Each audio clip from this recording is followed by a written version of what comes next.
Sa ating tampok na ulat ngayong araw, isang kontrobersyal na isyu ang yumanig sa publiko matapos umanong ilaglag ng isang dating utusan ni Pangulong Kuting Jr. ang Pangulo sa pagkakasangkot sa mga bangkay na nahukay sa isang lumang bahagi ng Malacanang. Ayon sa salaysay ng naturang utusan, may mga di umanong sensitibong operasyon na nagaganap sa lugar na hindi umano alam ng karamihan.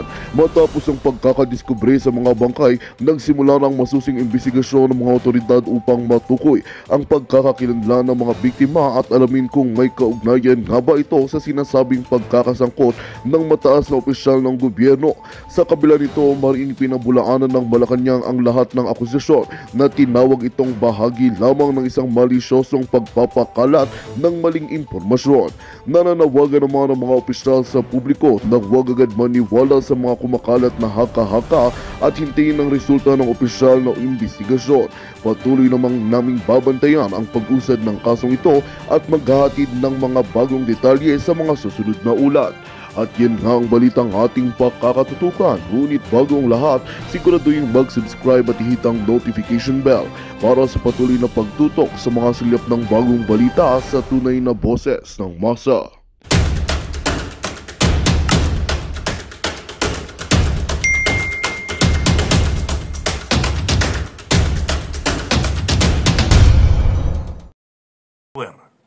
The highest, second only to God. That's the power of the Filipino, of any people for that matter, any part of the world. The power of the people. So, pagka yan nagkaisa, wala yang presidente, wala yang Congress, wala yang Senate, wala yan, yung Supreme Court. The highest form of court is the People's Court. Kasi yung power na Supreme Court, galing lang sa Filipino people. Yung power ng presidente, executive branch, at saka yung legislative, galing sa taong bayan. That's why, Filipino people, you just unite. Unite. Para sa takdang panahon, one time, big time. Labas kayo, ipakita niyo yung right ninyo, wala silang magagawa. Wala silang magagawa. Hindi kayo pwedeng barilin. Wala kayong It becomes an international issue. Ratrating kayo? Hindi pwede. At pwede kayo lumaban. Pwede kayo lumaban. Pukpukin nyo.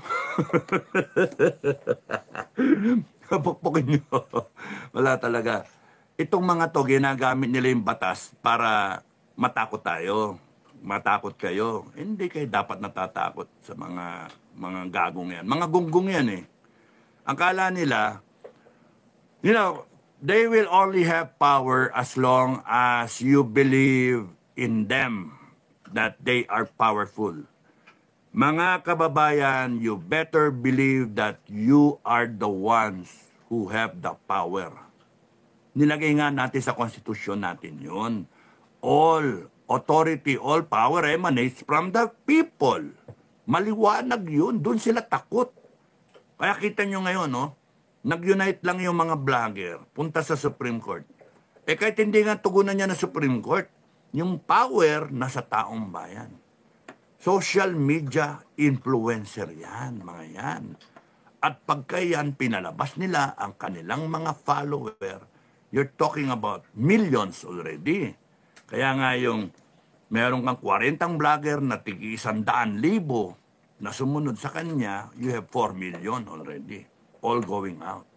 All with the same fire, damdamin, focus na we're bringing back, we're claiming our democracy. We're putting an end to corruption. We're putting an end to abuse of power. Diba? We want an end sa drugs. We want an end sa corruption, sa communism, everything. And we want food security. We want peace. We want a good life. We want freedom. We want justice. Nakalagay lahat yun sa konstitusyon natin. Preamble. Bakit hindi nangyayari? Tanongin nyo ko binoto nyo yung mga gago Kasama ako doon, binoto ko yung mga gago. So it is about time na ayusin natin.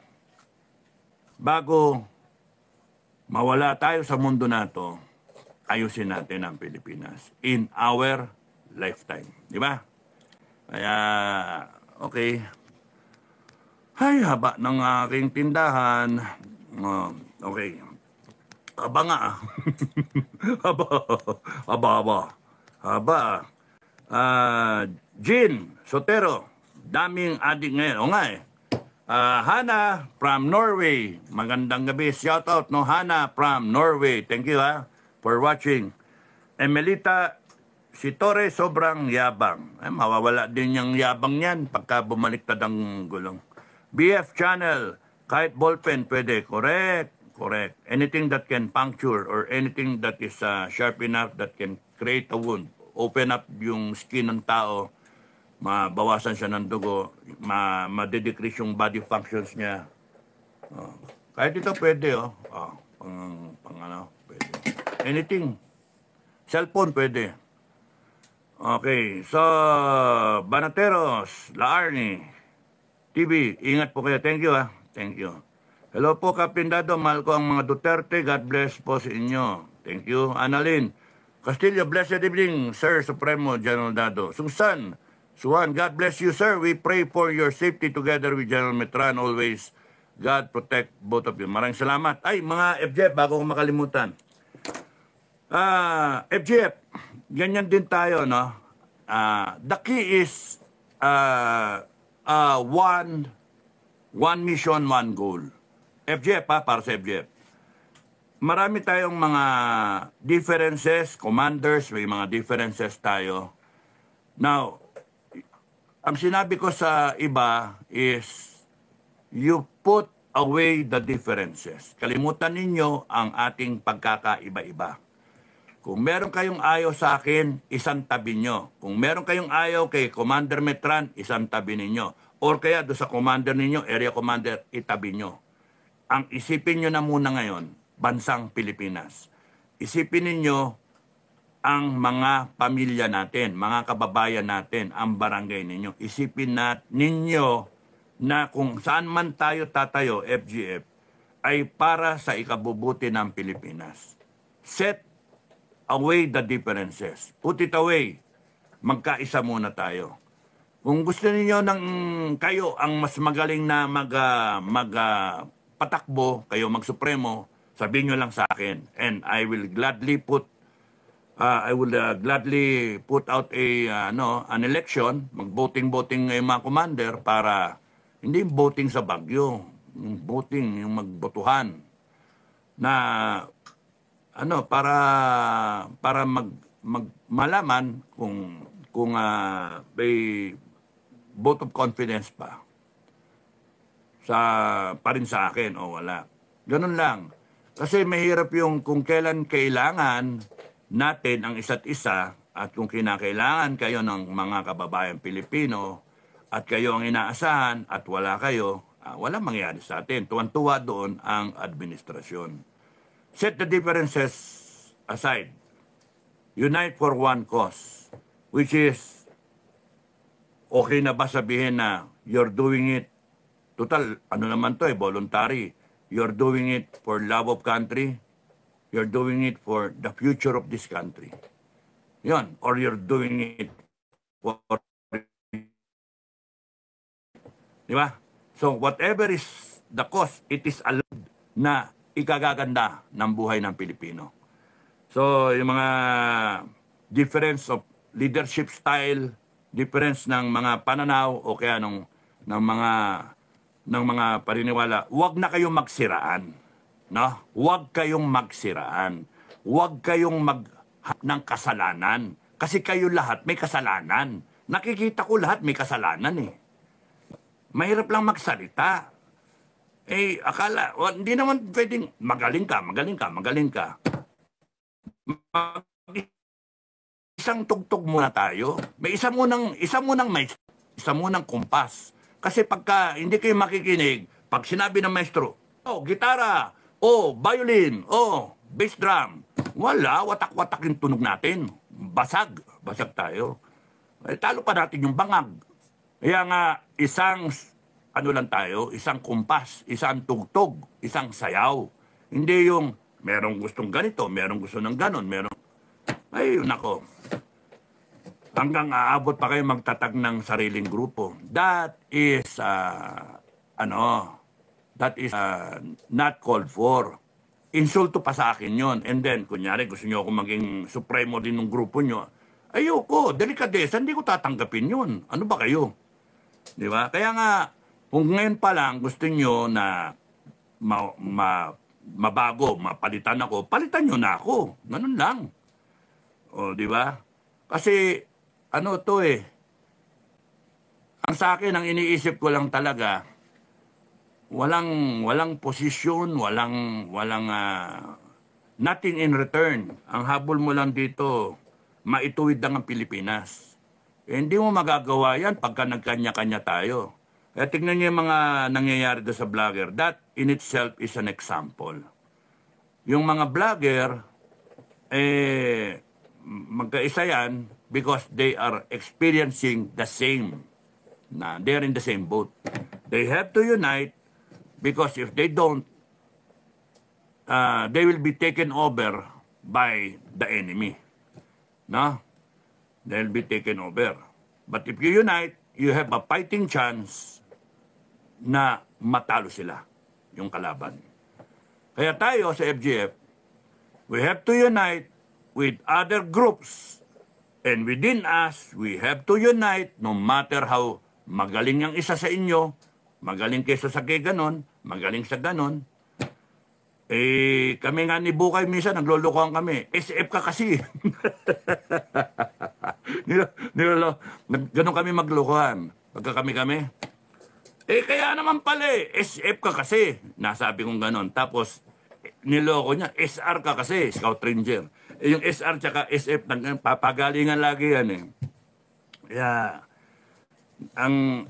we get along because one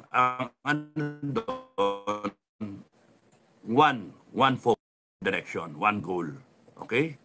So, gayaan nyo kami. You set aside the differences. Saan ka nakakitang kernel, sumasaludo nga sa captain. O, di ba? Sumusunod yung kernel sa captain. Parehong general, kaya okay na, di ba? Kaya nga, hindi ito pagalingan. Hindi ito pagalingan, mga commander, Hindi pagalingan to. It is understanding what is happening, understanding that inaction means talo ka. Because you have a growing enemy. They are strengthening themselves politically, militarily, di ba? Numbers, support ng base nila. That's why hindi tayo pwedeng basta complacent and we cannot afford to break up. Talo kayo pare-parehas. Sa inyo yun. Sa akin, okay lang naman ako. Lalaban ako kung ano kinakailangan. Pero nga, napag-isipan ko, magpakulong na lang ako. Kailan ba yun? 17, no? Na-enjoy ko yung buhay ko ngayon. Na-enjoy ko. Makukulong na ako sa 17 So, inintay ko na lang yun, 17. Baka doon pa yung hudyat, Sayang kanina, Yun na sana kung na-contempt Yun na sana Galit man ng tao. Mga bopol kasi itong mga senator at itong mga congressman. Susan, God bless you, sir. We pray for your safety together with General Metran. Thank you, Batad. Di matapos ang TRICOM sa 40 na vloggers. Sabutin 3 months kung ganyan ang investigation. Hindi. Don't miss the point. Yang lahat yan, planado siya na panlibang dun sa ginagawa nilang kagaguhan. Ang kagaguhan is yung korupsyon, yung komunista, at yung droga. Nakatago yun. Hindi natin alam kung tumatanggap na sila ng pera galing sa droga. Yung payola ba? Hindi natin alam. Because yung droga, nagkalat ngayon buong bansa. Ang lakas na ngayon. Siyempre, kung ako yung sindikato, yung kartel, magbibigay ako para siguraduhin ko na unabated, yung unrestricted, yung droga. Pati yung mga enforcer, aabutan ko. Ganon din sa komunista. Yung komunista may sariling plano. No? Sumasakay siya, free ride eh. Kasi alam niya, kita niya, bopol tong mga kasama. Tatanga-tanga tong mga ginagamit nila yung ambition, political ambition nitong mga nakaupo ngayon, sinasakyan nila para sila eventually ang nakaluklok sa posisyon. They will, yung pipirituhin ka sa sarili mong mantika. Ganun yung style ng komunista. Itong mga politiko ngayon, ginagamit nila yung Congress, no? At yung media para masunod nila yung kwento, yung narrative. Tinatakpan nila lahat ng pagnanakaw na ginagawa nila. Tinatakpan nila yung preparasyon nilang ginagawa para sa eleksyon. Yung tinatakpan yung budget na questionable 2025. So you see, yang imbitasyon sa vlogger, planado yan. No? Ang wala sa plano ay yung reaksyon ng mga vlogger. Akala nila susunod yung mga vlogger. So backfire sa kanila yon. Pero just the same, pinag-uusapan ngayon ng tao na wala kayo sa usapan ng 2025 budget. Wala kayo sa usapan, bangag ang Marcos. Wala kayo sa usapan, komunista, sa pagnanakaw, pagprepara nila sa eleksyon, at pagtirada nila sa nga Duterte. Don't miss the issues. Doon kayo lagi sa issues para hindi kayo mawala. Lahat ng ito, smoke screen, pagpupwar, para linlangin kayo. Budol nga eh. So, you stick to the issues. Whether may nangyayari sa Quadcom, may nakokontempt, lahat yung kwento lang yan. Si Grijaldo, masakit yung nangyari sa kanya. Pero ginamit siya para talagang yan ang pag-usapan ng tao. Para ang punterian natin dun sa PNP. Mga walang niya kayo, PNP. Gago talaga itong mga putragis na itong mga politiko. Ginagamit nila yung PNP, sinisira kayo. PNP, sinisira kayo. Kayong ginagawang Paul Guy. Sinisira kayo, sila hindi masira, tatako sila. Kayong kakasuhan, PNP. Matapos umikot ang gulong.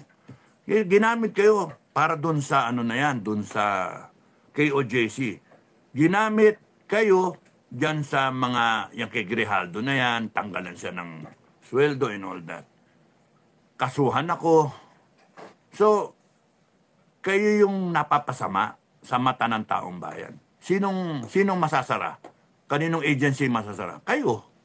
Pagka nagalit yung taong bayan, sabihin lang ng taong bayan, in a revolutionary form of government na wag sana mangyari, in a revolutionary atmosphere, no?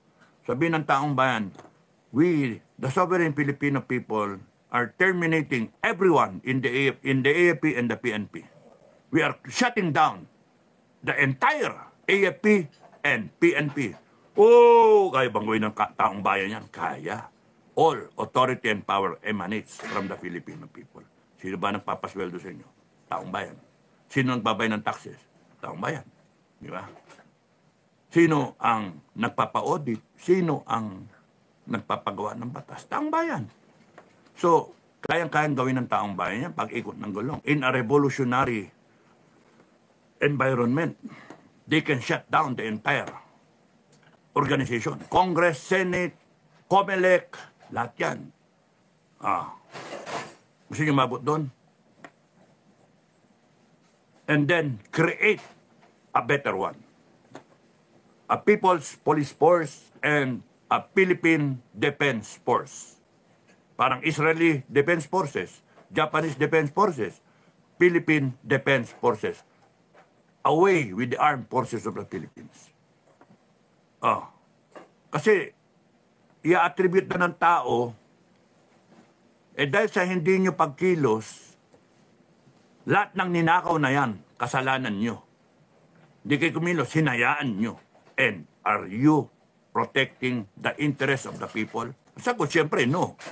Di ba? Linaw. No. Hindi sana nabenta yung ginto, nawala yung Maharlika Fund, yung PhilHealth Fund, yung ano, nangyari pa yung flood control na yan, yung sa Lotto, kung noon pa lang kumilos na kayo. Kasi noon pa nag-iingay ang tao. Kung kayo nag-imbestiga, noon pa lang may kwento na nagbabangag ang presidente. Nagdudurog ang presidente. Right away, doon pa lang. Nagpa-testing na kayo. Hindi pwede ka susunod sa isang commander-in-chief na durugista. Wala, dami yung ek-ek. We are political. We will respect the Constitution. We will uphold the Constitution. We will not get engaged in the political bakla, mga ganyan ba, political bickerings. O, di bahala kayo. So if the Filipino people win in a massive display of power through people power, and they become the court, the auditor, the Congress. Because disband nila eh. Pagka dinisband, kanina nag-ano kami ng asawa ko. Paano mangyayari yun? 3 branches of government nga. Judiciary, executive, legislative. Sabi ko, tatlo nga. Kasi yun ang gusto natin eh. Check and balance. Putra kasi hindi na nga umubra check and balance eh. Kinurap na nga lahat eh. So anong nangyari? All power emanates from the Filipino people. We made sure na hinati natin. Judiciary. Executive. Legislative. Hinati natin. Na tinatawag natin. Balance. No? Check and balance. So, hinati natin. Sa ating galing yung power. Na nakita natin, palpak. We recover the power. Binawi natin. Terminated kayo. Pak. Terminate kayo. Panggago kayo. Tanganan nyo. You're supposed to represent us. You're supposed to protect us. Protect our interest and the interest of our future children. Anak ng tokwa kayo. You have betrayed our trust in you. So the power goes back to them, to the Filipino people. Sa atin, balik. And then we exercise that power. We are the court. We are the judge. We are the law enforcer, the COA, and the lawmakers. Because all that power is within us, the sovereign Filipino people. Yan ang dinaintindihan ninyo. Kahit saan yung tanongin saan ba galing? Binoto natin sila. And then yung iba, binigyan natin ng authority para bumoto, iboto o mag-recommend. Tignan nyo yung mga judge. Supreme Court, sino nag-recommend? Sino shortlist yan ng JBC, Judicial Bar Council? Sino nag-approve? Presidente ng Pilipinas. Ba't ganun? Bakit ganun? Kaya baguhin natin. Because yung presidente ng Pilipinas na nag-approve, naglagay sa isang Supreme Court Justice, ay may utang na loob, may tendency doon sa presidente ng Pilipinas.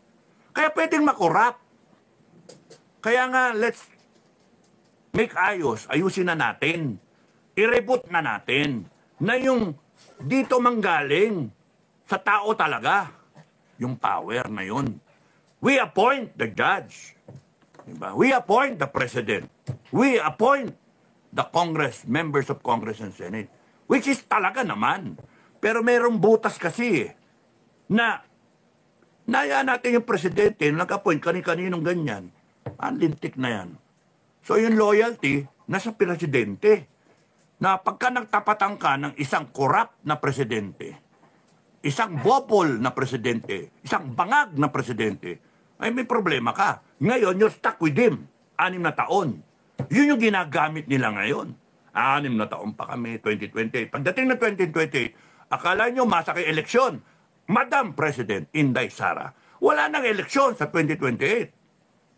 Hanggang yang mga yan ang namumuno, wala kayong aasahang eleksyon sa 2028. Burado kayong lahat. Yan ang game plan nila. Burado kayong lahat. Ang 2020, nakala ninyo, magkakaroon ng eleksyon, patas? Hindi. Wala na, burado si Inday. Burado mga ano. Kaya nga, napakawalang yan ng mga ano na to, mga tao na to. And they pay trolls, they pay bloggers, experts to destroy to tamper with our way of thinking. Para kakampihan natin sila, para yung ibang Pilipino, malinlang nila, para mahati. Kasi pagkahati ang taong bayan, nawawala yung sovereign will. Hati di ba? Now, itong mga to, mga delikado to, mga taon to, they will even put us into a fight against each other, civil war. Just to remain in power. They are capable of engaging China, putting us in a situation na magkalaban-laban tayo with China. Isa yun. Nabi ko na sa vlog ko yun eh. To remain in power. They are capable of putting up their own guerrilla forces. Kasi meron tayo eh. Ngayon, naghahabol sila. At sinisiraan nila ang FGF. Within FGF. Kinukuha nila ibang commanders ng FGF. Kaya pera o wala o konsensyahan. The mere fact na man-neutralize lang, yung mag-neutral na lang, wala na. Panalo na. So, in the event na magpantayan, ang baksak natin niya civil war. They are capable of pitting us against each other just to remain in power. They are capable of corrupting the armed forces and the PNP just to remain in power. In fact, all agencies. Kaya nga, napakawalang niya nitong administration na to.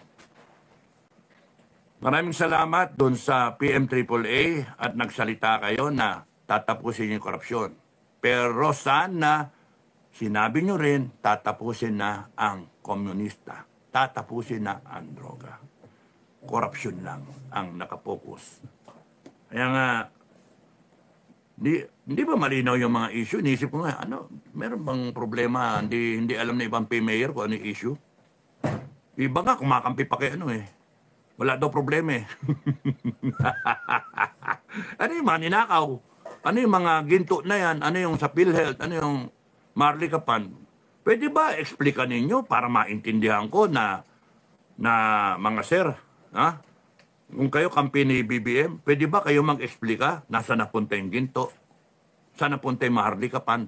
Saan napunta yung pera ng flood control? No? Yung sa Lotto, 1.7 billion yun.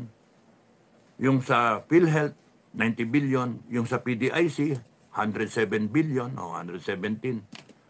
So, ang daming mga pera. Nasaan yung pera? Or kayo rin mag-explain. Pwede ba kuhanan ninyo sila ng promissory note? Ito ay nagpapatunay na wala akong bahay sa Forbes Park. At kailan kung meron man, nabili ko. Magandang balita ang hatid namin sa inyo ngayong araw. Sa pagtatapos ng aming balitaan, nagbigay kami ng mga mahalagang impormasyon. Maraming salamat sa pagtutok at pagsuporta sa aming programa. Huwag kalimutang manatili sa mga susunod na araw para sa mga bagong balita at mga kwento na dapat nating abangan.